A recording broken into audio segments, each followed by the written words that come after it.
The great Zaroff, one of the greatest illusionists of his time. You may have heard of him. Not many remember him now. In reality, he wasn't just an illusionist. He was one of us, a magician. Zaroff was the last apprentice of the Marquis de Hoto. When the rabbit trained him, he was just a boy, not much older than you.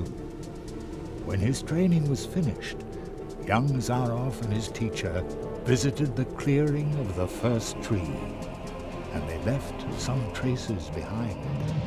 The tree would remember them. Soon, the Marquis and Zaroff became living legends as they hurried from one world to the next, from portal to portal, and helped wherever help was needed.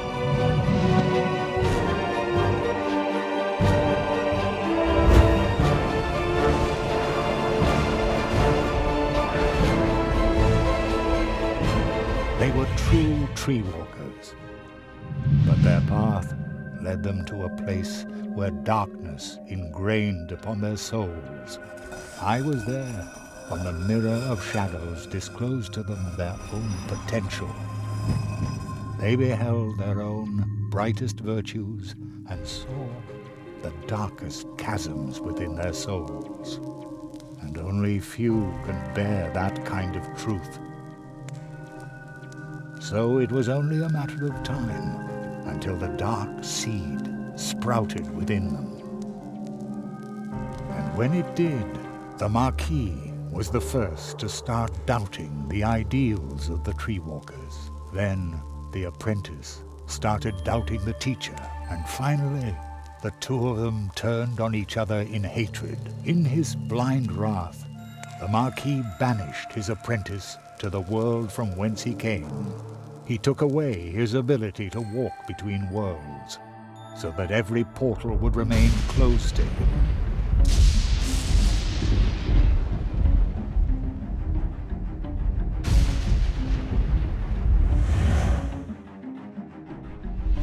Zaroff became a prisoner in his own world.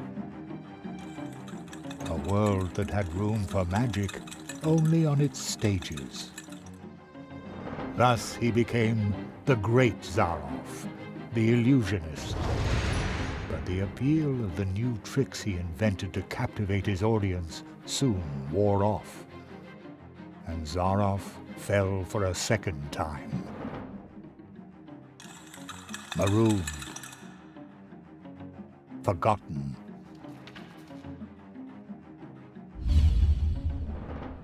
In his despair, he began to rattle the doors of his reality. He turned to alchemy, forbidden experiments, to open up the portal worlds once again. And with every failed experiment grew the hatred for his teacher and for his audience that no longer cared for him. And when Zaroff was finally driven by nothing other than fury and revenge, something answered to his rattling and knocking. Consortium squamata, the lizards.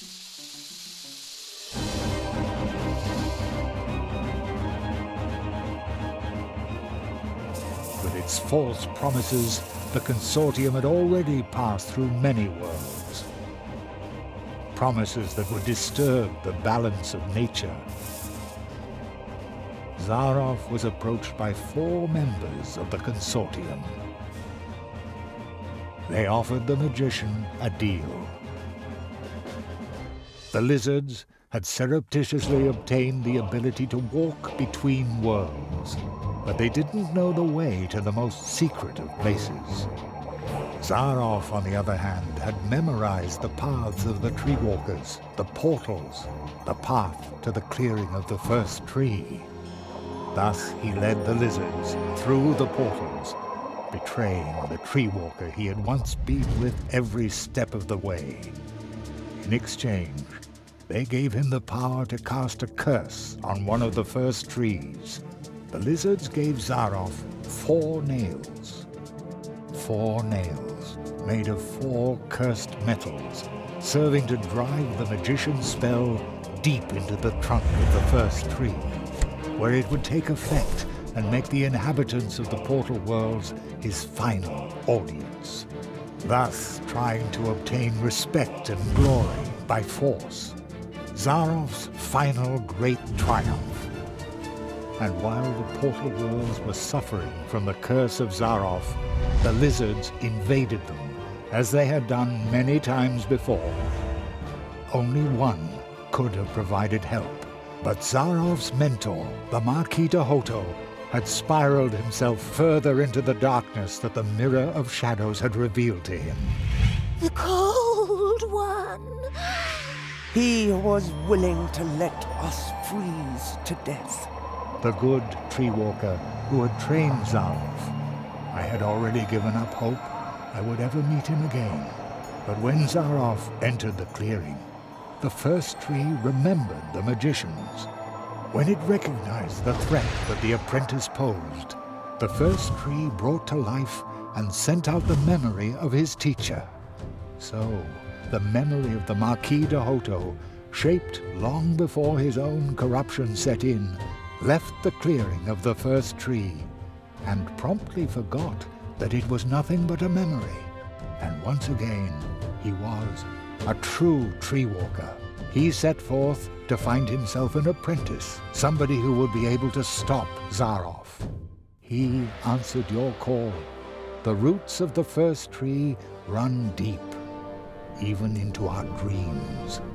The Marquis found you, Jerry, because you had a dream.